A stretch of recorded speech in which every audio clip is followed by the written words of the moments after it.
Today I want to focus on step 3 of the writing process, revisions. I call it Dare to Revise. I'm Pam from Rockin' Resources and I want to share these ideas with you. If you go to rockinresources.com, you will see a tab at the top called Blog. If you go to that blog and scroll the category down to writing, you will see many different tips and strategies for writing. I even have a whole blog series of writing tips that takes you from sentence structure to paragraph writing and all the way through an essay. So you definitely want to check that out. So, Dare to Revise. I talk to my students about how important this revision stage is because you know you have those students who just want to turn in their rough draft because they thought they already did enough work. They went through their brainstorming, they created a graphic organizer, and they wrote their rough draft. They think they're done. I like to talk to them about different authors and share some different author interviews because there are some out there that talk about that revision stage. Roald Dahl is a good one. There's even some pictures out there of a trash can of his and all kinds of different paper thrown around it because he talks about the importance of revision. And that's what I want the students to understand, is you're going to take an okay paper and make it so much better. So I dare you to revise that paper. Let's talk about it. We have D for delete. I usually just take about 1 day for the D. I talk to the students about scanning through their paper and taking out any unnecessary information. And since it is a rough draft, I just cross it off. Cross off anything that doesn't belong. If you are not sticking to the topic of the paper, it really shouldn't be there. Then we have add, and I usually spend 1 to 2 days on add. And there's 2 things I talk about with the add. One is to add details.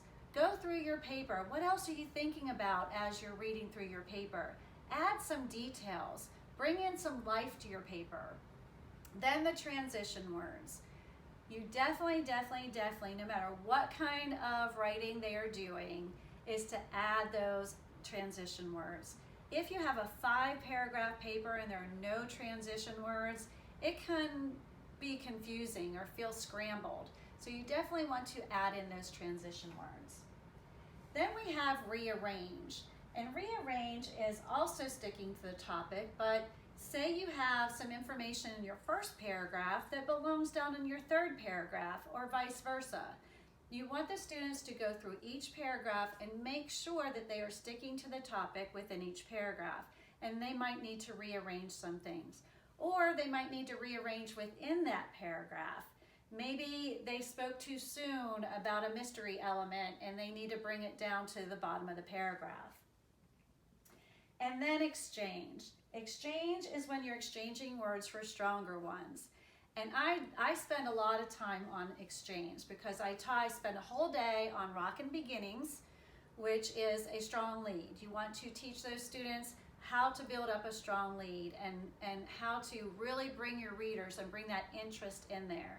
And I give them several different elements on ideas on what they can use for a strong lead.